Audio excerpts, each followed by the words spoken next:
这群混混不长眼，居然当场绑架了小队里的最强贤者。上期说到，轻松解决迷宫怪物的马蒂小队被领主盯上，因为是诗格文还没出力，马蒂自然而然被认为是手无缚鸡之力的奶妈。刚出餐厅就被一群壮汉跟踪，马蒂带着3个妹子拐进小巷，用隐蔽魔法隐藏身形，壮汉们跟着进来却找不到人，自然乱了方寸。马蒂又突然出现在几人身后，一通套路下来，壮汉见身份暴露，直接绑架马蒂，威胁妹子们，一出手就绑了个最厉害的。妹子们憋笑憋得非常辛苦，人生本来就短，你还非要走捷径。壮汉想用马蒂做要挟，让他们去给领主当长工。马蒂无语，直接让龙妹把人打晕了完事儿。马蒂的信送到王都之后，国王派遣了使者前来，为了防止被领主发现，几人在地下道暗中接头。国王也是当机立断，直接让马蒂协助使者艾克缉拿领主归案。马蒂早就在那群壮汉身上施加了探测魔法，很轻松的找到了领主所在的城郊宅邸。宅邸戒备森严，艾克本来还想找骑士团帮忙，但马蒂大手一挥，没事包在他们身上。于是几人暗中潜入宅邸，开始突袭计划。但是到了之后才发现情况不对，门口空空荡荡的，没有一个守卫，反而宅邸中出现了许多活体反应，防守做得非常之严密，是故意在引诱他们进去，好一网打尽。毫无疑问，他们的情报遭到泄露，艾克觉得太危险，提议撤退。马蒂说退什么退，马上去就完事了。然后一脚踹开大门，对着整座宅邸就是一通电疗，仅仅一击就干趴了所有人。艾克目瞪口呆，这一下他明白王国说的得罪谁都不要得罪马蒂的话了。领主不在这些人中，而是躲在地下。听到上面没了动静，领主志得意满的认为手下已经把入侵者解决，没想到一抬头，马蒂已经杀到了地下。不好意思，是你们已经被我包围了。此时领主还相信马蒂是个手无缚鸡之力的柔弱奶妈，当场叫出埋伏在周围的手下，然后一群人刚冒了个头，就被马蒂一把火烧得扑街。艾克以王国的名义将大胖子领主逮捕，但即使没了仪仗，领主依然非常嚣张，放出话说自己要是有个3长2短，整座城镇都得跟着遭殃。马蒂直接一个响指将人撂倒，这话留着去地牢说吧，他们还得调查袭击被暴露一事。马蒂在壁炉里找到了一些书信残骸，果然有人将国王下令抓捕领主一事泄露了出去。根据信上残留的魔力，又是魔族没跑了，魔族勾结领主，估计就是为了迷宫的龙脉。这里的龙脉比王都大得多，如果在这里施下魔法，就会引发全世界规模的大灾害。一听居然如此严重，扛着领主的艾克立刻决定回王都报告，但是已经来不及了。剧烈的地震表明魔族正在干涉龙脉，大量魔物朝着城镇聚集，如果不能阻止魔族，梅奇亚绝对会出大事。距离魔兽大军抵达还有2个小时，马蒂带着小队前往迷宫，他们必须要在2小时之内解决问题。龙妹一锄头下去，挖出了龙脉，庞大的魔力中果然夹杂着魔族的气息。魔族很久以前就在龙脉上设下过机关，这一次是他们想完成计划。接下来小队兵分2路，马蒂去歼灭逃往迷宫深处的魔族，阿尔玛和龙妹辅助入力拆除陷阱。马蒂一路杀下去，果然在最深处找到了魔族的身影。通过细微的魔力动荡，马蒂推断出他在进行通讯，于是果断安了个窃听器，果然有幕后主使在给他下令，而且对方非常熟悉魔法和龙脉。马蒂笑得像个反派，这一下总算能好好打一架了。结果一刀砍下，正中对方圈套，只要被攻击就会产生爆炸的法阵，马蒂无从下手。对方打算在法阵失效之前速战速决，这是专门针对诗格文的战术，看得出幕后之人要比之前遇到的魔族厉害得多。马蒂立刻联系正在拆除龙脉机关的陆力，让他帮忙准备14号和17号法阵。不过现在不清楚对方的实力，他打算先观察观察。魔族食指涌出激光，朝马蒂击射而去，力道之大让上层的陆力几人都感受到了震动。可惜有烟无伤，马蒂屁事没有。幕后人很聪明的，不打算继续纠缠，而是魔族将马蒂吸引到陷阱之上。早就插入聊天频道的马蒂将计就计，在魔族的狂轰乱炸之下跑向陷阱，自己则暗中联系陆力，发动使陷阱无效的14号法阵。魔族得意地看着马蒂踏入陷阱，然而陷阱瞬间失效，魔族懵逼了，想要联系幕后人寻求对策，但此时陆力已经发动了干扰通信的17号法阵，通信被切断，魔族有些慌乱，但是有防御法阵在手，他自信马蒂无法突破。马蒂不断地朝法阵发射光弹，不出所料，每一次攻击都被反弹了回来。魔族得意洋洋，却没想到在密集的光弹之中，马蒂持剑径直冲了上来。防御魔法是个好主意，但类型用的不太对。这种通过爆炸挡住结界的攻击，每次发动都会有半秒钟的冷却时间，只要在最初的攻击引发爆炸后立刻发起真的攻击，就能防止结界再次发动。防御魔法被破坏，魔族急忙后撤拉开距离。马蒂在魔族之中可是出了名的怪物，魔族心态都崩了，难道这货是盖亚斯转世不成这么厉害？但幕后魔族一口否认，如果是盖亚斯，他现在早就死了。马蒂依旧在窃听2人的频道，幕后人既然知道前世的自己，说明对方相当古老。他向魔族下达最后的命令，使用凶化结束战斗。凶化是魔族最后同归于尽的手段，但即使是如此密集的恐怖攻击，都没能伤到马蒂分毫。诗葛文的力量非常强大，甚至能同时施展5个魔法。马蒂2刀下去砍下魔族的脑袋，战斗结束。陆莉也成功破解了龙脉机关，赶往梅奇亚的魔兽随之消失。接下来要做的就是找到幕后主谋的位置。然而不仅是马蒂安了窃听器，对方也给马蒂安了窃听器。虽然马蒂通过魔力反向探测到了对方的位置，但这明显只是陷阱。马蒂让魔族洗干净脖子等着，自己迟早会找到他。虽然对方破坏了中继装置，但马蒂依旧将对方留在通讯魔法中的少量魔力收录在了魔石里。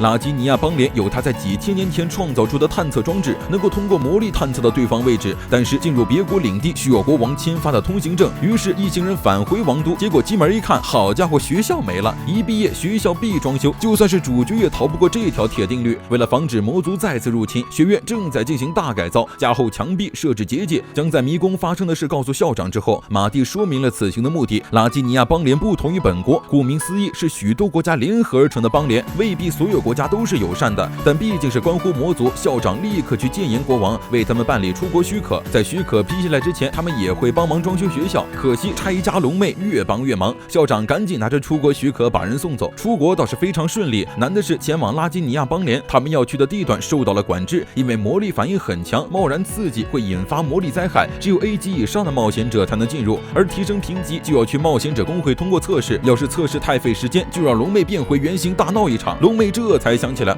原来我是只龙来着。好在国王够靠谱，提前通知过了工会，能让他直接参加1级的冒险者挑战，内容也简单，就是和考官进行模拟战。然而等到考官过来，负责人惊呆了，来的人居然是 S 级冒险者吉亚斯。虽然是个人类，但自身魔力量堪比魔族，而且还是个著名的战斗狂，跟他打的没一个能合格，甚至还会因为对方太菜懒得出手，他只和强者战斗，然后一眼盯上了马蒂。只能说小伙子有眼光，一个想和歼灭了魔族的英雄打架，一个想试试 S 级的实力。虽然吉亚斯说自己不会使用魔法，但比赛刚一开始就给自己套上了身体强化，搞得马蒂有些懵逼。吉亚斯身上的魔力非常强，不可能不是魔法战士，但他又确实没说谎，他确实不会使用魔法，而是身体无意识的发动了。普通人根本无法下意识使用魔法，只能说 S 级的冒险者果然不简单。马蒂和吉亚斯打得难舍难分，不相上下，难得碰上比自己强大的对手。吉亚斯魔力再一次强化，在战斗中不断提升，只能说好可怕的天赋。吉亚斯高高跃起，接连在半空中使出魔法跳跃腾挪，利用下坠的重力冲向马蒂，重击之下扬起烟尘滚滚。吉亚斯力量虽强，但在魔力的控制上远远不如马蒂。马蒂单手轻松挡下吉亚斯的重击，扬手将人打飞了出去。虽然不甘，但吉亚斯还是非常干脆的认输，这还是他有生以来第一次失败，当场抱大腿询问变强的方式。马蒂掏出自己写的教科书给吉亚斯，对方欠缺的是魔法知识。吉亚斯对魔法的概念也和其他人一样，还停留在咏唱魔法的阶段，那么长的前摇，能实战就见了鬼了。马蒂告诉他，魔法本来就不需要咏唱，吉亚斯如果能有意识的熟练使用魔法，就一定能变强。可惜吉亚斯是单细胞生物，看书什么的还不如杀了他。打败吉亚斯之后，马蒂成功成为 A 级冒险者。听说他们要去伏尔基亚，吉亚斯有些担心，最近那个城市的氛围变了，不仅道路盘查突然变得严格，甚至还有队伍去了就再也没回来。不过小队到了检查站，并没有发现什么不妥。出示完身份证明之后，小队人手一张通行证，检查站也很爽快的就放了行。倒是马蒂发现了不对，他们的通行证上都被刻了魔法暗号，说他们动机存疑，需要进行处理。先不提要怎么处理他们，这个暗号的处理技术来源于魔族。虽然检查的2个人不是魔族，但设置检查站需要掌握领地的权利，说不定整个伏尔基亚都已经被魔族控制。话音刚落，就有人来找他们麻烦了。山头出现了一波土匪，应该就是来处理他们的，但毕竟他们也是受雇于人，而且引发骚乱也影响潜入。马蒂将昏睡道具交给陆莉，让他带着阿尔玛绕后偷袭，并制造了2个幻影迷惑对方。箭雨铺天盖地射来，然而龙妹皮糙肉厚，打在他身上跟挠痒痒一样。龙妹被烦得不行，抬起枪就要穿了对方。马蒂赶紧一脚把人踹倒。开玩笑，龙妹一枪下去是想让对方长眠吗？马蒂和龙妹在前线吸引注意，陆莉趁机绕后发动催眠道具，敌人很快陷入沉睡，连带着陆莉和阿尔玛一起睡的那种。只能说妹子们长点心吧。